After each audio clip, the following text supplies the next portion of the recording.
দুদিন আগে আমি যখন এই যে আমাদের ফিল বল ব্যাপারটা বললাম, তখন অনেকেই সেখানে কমেন্ট করলেন যে এটাকে তো সবাই সালা বল বলতেছে। সালা বল ব্যাপারটা আসলে প্রাতিষ্ঠানিকভাবে বলছে আমাদের সামি, আবিদ হোসেন সামি। এর আগে থেকে আমি দেখতেছিলাম এই ম্যাচে আক্রমণাত্মক ক্রিকেট খেলা শুরু করার পরে অনেকেই ফেসবুকে লিখতেছিলেন যে এটা সালা বল কিনা। অ্যান্ড সুযোগ তো আছেই। সহকারী কোচ হিসাবে সালাউদ্দিন ভাই আছে, সে অ্যাটাকিং সেটআপের মানুষ। ফলে সে এইটা তারও কৃতিত্ব হইতে পারে। কিন্তু সাধারণত ট্র্যাডিশন হচ্ছে যখন যে দলের কোচ যে থাকে তার নামে এটা চালায় দেওয়া। পরে এই ব্যাপারটা ভাবতে গিয়ে আমার মনে হলো যে আমরা এখানে তো সবচেয়ে বড় চেঞ্জটা হচ্ছে ক্যাপ্টেন্সিতে।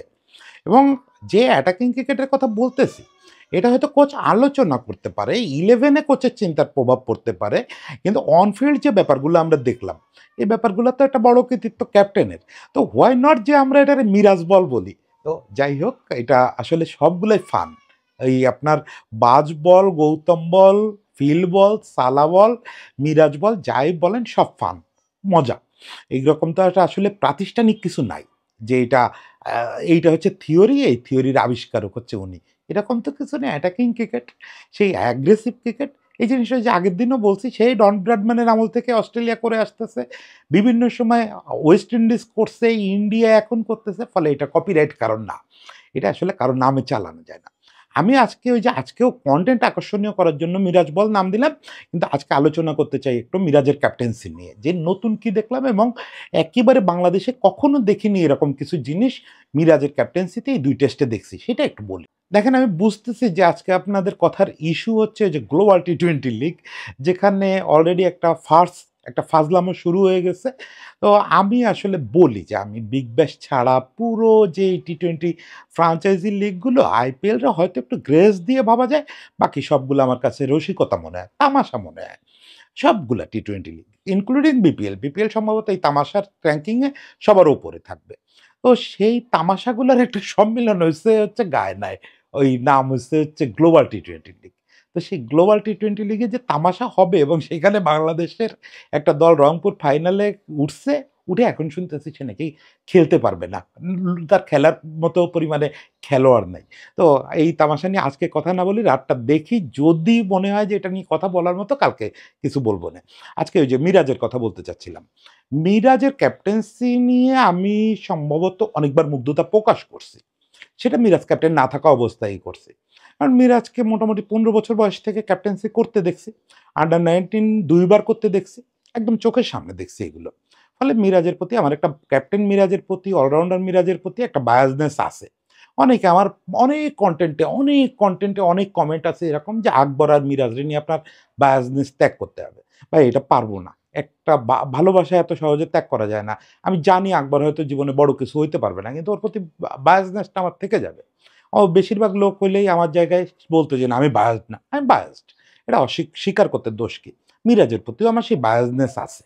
সেই বায়াসনেস একটু সরায় রাখলেও আমি দেখতেছি যে ওয়েস্ট ইন্ডিজের বিপক্ষে সে যে ক্যাপ্টেন্সি করছে এই ২ টেস্টে, এটা আসলে অভিনব।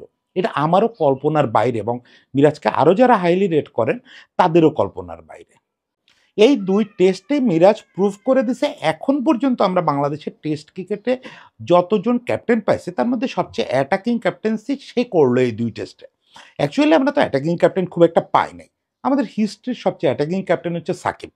এখন সাকিবের সময় সাকিব অনেক বেনিফিটও পাইছে। তার ওই যে টিমটা ছিল, ওই টিমে বেশ কয়েকটা ভালো ব্যাটসম্যান ছিল। অ্যাটাক করে রান তোলার মতো ব্যাটসম্যান ছিল এবং সে নিজে যখন ইনফর্ম থাকে তখন দলে একজন ব্যাটসম্যান, একজন বোলার বেশি থাকে। ফলে তার জন্য অ্যাটাক করা অনেক সহজ হয়। তারপরেও সত্যি যে ফিল্ড প্লেসমেন্ট, বোলিং চেঞ্জ, এই ব্যাপারগুলোতে সাকিব অনন্য ছিল। এর আশেপাশেই আসলে বাংলাদেশে কেউ এরপর আর যায় নাই। ধরেন আমাদের ক্যাপ্টেন্সির আদর্শ রূপ হচ্ছে মুশফিক। যে টেস্টে ওই আর ২ উইকেট পড়তে বাকি আছে, তখনও ফিল্ডার সব বাউন্ডারি লাইনে দাঁড়ায় আছে। এই হচ্ছে আমাদের টেস্ট ক্যাপ্টেন্সি। এই জিনিসই সেই শুরু থেকে দুর্জয় ভাইয়ের আমল থেকে শুরু করে এ পর্যন্ত দেখে আসতেছি। মাঝখানে শান্ত একটু ইম্প্রোভাইজ করার চেষ্টা করছে যে এটলিস্ট অ্যাটাকিং না হোক, মডারেট একটা ক্যাপ্টেন্সি করছে। শান্তর ক্যাপ্টেন্সি নট ব্যাড। অন্তত মুশফিক মার্কা ক্যাপ্টেন্সি না। সেই জায়গা থেকে মিরাজ কয়েক ধাপ আগায় গেছে, কয়েক ধাপ আগায় গেছে। মিরাজ ওয়েস্ট ইন্ডিজের বিপক্ষে যে ক্যাপ্টেন্সি করছে, মানে আপনারা শুনলে আমারে গালি দিতে পারেন, দেন সমস্যা নেই। এটাকে আমার অস্ট্রেলিয়ান স্ট্যান্ডার্ড ক্যাপ্টেন্সি মনে হয়েছে। যে প্রয়োজনে নিজের ১ পা কাটে ফেলবো কিন্তু তোর ২ পা কাটে যাবো এখান থেকে। এরকম একটা অ্যাটিটিউড। দেখেন ফার্স্ট টেস্টের কথা আপনি ধরেন, ফার্স্ট টেস্টের 11 সেট থেকেই আসলে অ্যাগ্রেসিভনেসটা শুরু হয়ে গেছে। সাকিব যখন আমাদের টেস্ট খেলায় অনুপস্থিত হয়ে গেল, তখন আমাদের 11 গড়ার একটা প্রধান চ্যালেঞ্জ হলো যে আমরা কি করব? আগে তো সাকিব থাকতো, ফলে আমরা ৮ নাম্বার পর্যন্ত ব্যাটসম্যান নিতে পারতাম। আমরা আবার ৫ টা জেনুইন বোলারও পাইতাম। সাকিব ওই যে এক জায়গায় ২ টো পজিশনে রোল প্লে করত। কিন্তু সাকিব যখন নাই হয়ে গেল, তখন আমরা ট্র্যাডিশনাল ওয়েতে গেলাম। এমনকি সাকিব থাকা অবস্থায়ও আমরা অনেকবার ৪ বোলার নিয়ে খেলছি। ৩ বোলার নিয়ে খেলছি, এমনও হইছে। তো যাই হোক, সেই কথায় না আসি, সাকিব যাওয়ার পরে আমরা পরিষ্কার ডিফেন্সিভ হয়ে গেলাম। ডিফেন্সিভ হয়ে আমরা কি করলাম, এই ফিল সিমন্স আসার পরেও সাউথ আফ্রিকার বিপক্ষে আমরা ৮ ব্যাটসম্যান নিয়ে নামছি এবং ৪ বোলার নিয়ে নামছি। মিরাজ বোলার ব্যাটসম্যান দুটোই, সেজন্য ১২ মনে হচ্ছে আপনার কাছে, অ্যাকচুয়ালি ৮-৪ হয়েছে। তো এটা টেস্টে চলে না। টেস্টে আপনার ৫ টা জেনুইন বোলার লাগবে। আপনার যদি টেস্ট জিততে হয়, অনেকে একটু না বুঝে আর্গু করেন, ভাই ধরে নিতে হবে আপনাকে ২.৫ দিন ৩ দিন বল করতে হবে। ১টা-২টো বোলার ওই সার্টেন টেস্টে হয়তো রিদমটা পাবে না। সেক্ষেত্রে আপনার ৫ টা জেনুইন বোলারের কোনো বিকল্প নাই। তারপরেও আমরা ৪ টা বোলার ৩ টা বোলার নিয়ে খেলাইছি। ওয়েস্ট ইন্ডিজের এই বিপক্ষে এই সিরিজের শুরুতেই আমাদের ম্যানেজমেন্ট, মানে কোচ, ক্যাপ্টেন একটা অসাধারণ ডিসিশন নিল। তারা স্ট্রেট হয়ে ৫ টা বোলার নিয়ে নিল। ৩ টা পেসার, ২ টো স্পিনার। দুর্দান্ত একটা সিদ্ধান্ত। এটা হয়তো কোচের সিদ্ধান্ত, ক্যাপ্টেনের সিদ্ধান্ত, মানে যারা টিম ম্যানেজমেন্ট তাদের সিদ্ধান্ত। সেখানে ক্যাপ্টেনের একটা বড় সে থাকে এবং ক্যাপ্টেন নিজে যেহেতু অলরাউন্ডার, তার অবশ্যই একটা বড় সে থাকে। কারণ মাঠে সে কীভাবে দল পরিচালনা করবে, কয়টা বোলার হলে সে স্বচ্ছন্দ বোধ করবে, এটা তো তাকে কল নিতে হবে। এবং দেখেন এই কলটা কত ট্রিকি। যেহেতু আমাদের টপ অর্ডার খুব ফারগাইল অবস্থায় আছে, যে খুব বারবার ভেঙে পড়তেছে, ৫০ রান ৬০ রানে ৫ উইকেট ৬ উইকেট নাই। এই অবস্থায় সবাই, আমি বড় কথা যতই বলি না কেন, আমাকেও আপনি টিমের দায়িত্ব দেন, আমিও হয়তো ভয় পেয়ে ৮ টা ব্যাটসম্যান নিয়ে নেব। কারণ আমার ৫ উইকেট তো নাই। ৫০ রান তোলার আগে নাই। তাহলে ৮ ব্যাটসম্যান ছাড়া স্কোরও আসবে কোত্থেকে? ফলে এই ডিসিশন নিতে খুব সাহস লাগে, খুব সাহস লাগে। যে আমি ব্যাটসম্যান একটা কম নিব, তবু ৫ বোলারে আপোস করব না। সেটা করল এবং আল্টিমেটলি কিন্তু এটা ব্যাকফায়ার করল ১ম টেস্টে। আমরা খুব দ্রুত ৯ উইকেট হারায় ফেললাম এবং সেখানে মিরাজ আরেকটা অসাধারণ চাল দিল। এইটা তো আসলে ম্যানেজমেন্টের কৃতিত্ব বলা যাবে না। এই চালটা হচ্ছে একদম মাঠে তাকেই ডিসিশন নিতে হয়েছে। সেটা হচ্ছে ওভারনাইট ডিক্লেয়ার করে দিলে ১০০ রান পিছনে থাকা অবস্থায়। হয়তো কোচেরও এখানে ভূমিকা আছে। কিন্তু এই ডিসিশনটাকে আমারও শুরুতে পাগলামি মনে হয়েছিল। এবং মিরাজের ভিতরে কিছু ক্রেজিনেস আছে। আমার কাছেও শুরুতে মনে হয়েছিল যে এটা অযৌক্তিক ক্রেজিনেস। কিন্তু পরে আমি একটু ভাবলাম যে আসলে ওভারনাইট ডিক্লেয়ার না করলে কি হতো? পরদিন সকালে তো প্রতিদিন কিন্তু টেস্ট যখন শুরু হয়, আর্লি মর্নিং একটা ময়েশ্চার থাকে। পরদিন সকালে ওই ১ উইকেট হাতে নিয়ে বাংলাদেশ কতদূর যাইতো আর? মানে সর্বোচ্চ যদি আপনি আশাবাদী হন, ওই মুভমেন্ট, কেমার রোজ সকালে বল করবে, বল একটু মুভ করবে। ওই মুভমেন্টের মধ্যে সর্বোচ্চ আশাবাদী হলো ৩০ রান হইতে পারে আর। মানে যেখানে ডিফারেন্স আছে এখন ১০০, এটা কমে ৭০ এ আসবে। খুব কি ম্যাটার করে এটা? খুব ম্যাটার করে না। বরং এইটা ম্যাটার করে যে আমার হাতে ২ টা অসাধারণ সুইং বোলার আছে। শরীফুল এবং হাসান। সঙ্গে তাসকিনের মতো অসাধারণ একটা কন্ট্রোল বোলার আছে। ফার্স্ট টেস্টে কিন্তু নাইট ছিল না। ফলে আমি ওই ময়েশ্চারটা যদি কাজে লাগাইতে পারি, তাইলে কিন্তু আর্লি একটা ইয়ে করতে পারি। ওদের ব্যাটিং অর্ডারটা ধসায় দিতে পারি। তখন একটা চান্স থাকলেও থাকতে পারে। এবং সেই যে চান্সটা দিল, এই চান্সটা কিন্তু তাসকিন গ্রাব করল। ও ৬ উইকেট তুলে নিল। ক্যারিয়ারে ১ম ৫ উইকেট নিল। আল্টিমেটলি আমাদের ব্যাটসম্যানরা এই গল্পটাকে একটা ফেয়ারি টেল এ পরিণত করতে পারে নাই। আমাদের ব্যাটসম্যানরা সবসময় যা করে তাই করছে। এত নাটকীয়তার পরেও তারা ব্যর্থ হয়েছে। ফলে এই যে একটা ড্রামাটিক কাজ মিরাজ করল, করে তাসকিনরে একটা মঞ্চ তৈরি করে দিল যে, "যান তাসকিন ভাই, এখানে কিছু করে দেখান।" তাসকিন করে দেখালো। এরপরে আমাদের ব্যাটসম্যানরা কোলাপস করল। ফলে মিরাজের এই ব্যাপারটা নিয়ে ইন্টারন্যাশনাল আলোচনা হলো না। দেখেন এই ম্যাচটা যদি বাংলাদেশ জিতত, তাহলে ক্রিকইনফো, বিবিসি থেকে শুরু করে দুনিয়ার সব মিডিয়ার ক্রিকেট পাতায় ঐদিন লিড থাকতো মিরাজের ক্যাপ্টেন্সি। সবাই এইটা নিয়ে আলোচনা করত। তারপরেও আপনি দেখবেন ইন্টারন্যাশনাল এরিনায় এটা নিয়ে খুব আলোচনা হয়েছে যে কেন ১০০ রান পিছনে থাকতে সে ডিক্লেয়ার করে দিল, ওভারনাইট ডিক্লেয়ার করল। কারণ ওই যে সবাই এই মূল্যায়নটা করছে যে ডিসিশনটা খুব ভালো, কারণ সে সকালের ময়েশ্চার কাজে লাগাইতে চাইছে। এটা তার ওই ফার্স্ট টেস্টে ২ টো ডিসিশনের কথা বললাম। এক হচ্ছে খুব সাহসী 11, ২ নাম্বার হচ্ছে এই যে ডিক্লেয়ার করে দেওয়া। দেখেন ফার্স্ট টেস্টে আরও ছোটোখাটো বোলিং চেঞ্জের কথা বলতে পারি। আপনারা খেলা দেখছেন, আপনারা সেগুলো জানেন। একটু ডাইরেক্ট সেকেন্ড টেস্টে চলে আসি। সেকেন্ড টেস্টে এসে সে কিন্তু আরও অসাধারণ কিছু জিনিস দেখালো। ১ নাম্বার হচ্ছে যে সে নাহিদ রানারে দলে ঢুকালো। এটা অবশ্য ক্যাপ্টেন বা কোচের কল নাও হইতে পারে। এটা আমাদের ফিজিও বা বোর্ডের কলও হইতে পারে। কারণ হচ্ছে নাহিদের ওয়ার্কলোড ম্যানেজমেন্টের ব্যাপার থাকে তো। ফলে ফার্স্ট টেস্টে তারে যেহেতু ড্রপ করা হইছে, সেকেন্ড টেস্টে তারে দলে নেওয়াই হবে। আর যেহেতু শরীফুল ইনজুরড হইছে ফার্স্ট টেস্টে, এটা মানে খুব বড় কোনো ডিসিশন না। ডিসিশন হচ্ছে নাহিদরে ইউজ করা। তারও আগে মিরাজ যে ডিসিশনটা নিল সেটা হচ্ছে একেবারেই তার ডিসিশন। টসে জিতে সে ব্যাটিং করল। এখন এটা কেন বিস্ময়কর? এটাও খুব বিস্ময়কর ডিসিশন ছিল। দেখেন ওই ভেন্যুতে এর আগে টানা ৭ দিন নাকি বৃষ্টি হচ্ছিল। পত্রপত্রিকায় দেখলাম। এবং ওই দিন যেদিন টেস্ট শুরু হয়েছে ওইদিন সকালে ৭ দিন পরে রোদ উঠছে। এবং ফার্স্ট ২ সেশন খেলা হয় নাই। এরকম একটা অবস্থায় যেটা করার ছিল, মানে শতকরা ৯৯ জন ক্যাপ্টেন এরকম একটা অবস্থায় বোলিং নেবে। কারণ উইকেট ইয়েতে ছিল, ঢাকা ছিল। বৃষ্টি হয়েছে টানা, তার মানে উইকেটের নিচে ড্যাম হয়ে আছে। উইকেটে ময়েশ্চার জমছে। এই অবস্থায় পেসাররা দারুণ মুভমেন্ট পাবে এবং আপনি যে পেসে বল করবেন তার চেয়ে বেশি জেনারেট হয়ে ব্যাটসম্যানের কাছে যাবে। আপনার হাতে ৩ টা জেনুইন পেসার আছে। ফলে আপনি তো বোলিং করবেন। কিন্তু ইয়ে কি যুক্তি দিল ব্যাটিং নেয়ার? মিরাজ কি যুক্তি দিল? কি অসাধারণ যুক্তি! কি অসাধারণ যুক্তি! এবং জিনিসটা শেষ পর্যন্ত আমরা দেখলাম সত্যি। মিরাজ যুক্তি দিল যে সর্বশেষ ওয়েস্ট ইন্ডিজে কোনো স্পিনার যে ৫ উইকেট নিছে সেটা মিরাজই করছে এই ভেন্যুতে 4th ইনিংসে। এখন মিরাজ যেটা ইকুয়েশন করলো যে এই ভেন্যুতে 4th ইনিংসে যদি আমি বা তাইজুল ভাই বল করি তাহলে আমাদের একটা চান্স আছে। আবার উল্টোটা যদি হয়, এখানে 4th ইনিংসে যদি আমরা ব্যাট করি, যতই ভালো পজিশনে থাকি না কেন ওদের স্পিনাররা আমাদের শেষ করে দিবে। ওইখানে খেলতে পারবো না। ফলে যতই আপাতত ময়েশ্চারের লোভ থাক, পেসারদের লোভ থাক, এই লোভ সামলাইতে হবে। এই লোভ সামলায় আমাদের আগে আগাইতে হবে। এবং ব্যাটসম্যানদের উপরে একটু আস্থা রাখতে পারলে ব্যাপারটা উতরেও যেতে পারে।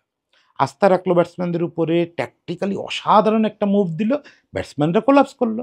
আমরা বোধহয় ১৬৪ নাকি অল আউট হয়ে গেলাম। এখানে কিন্তু একেবারেই শেষ হয়ে যেতে পারত গল্পটা। সে আজকে দেখলাম আজকে বা কালকে রানা আব্বাস আমাদের ভালো একজন ক্রীড়া সাংবাদিক, ও একটা সাক্ষাৎকার নিচ্ছে মিরাজের।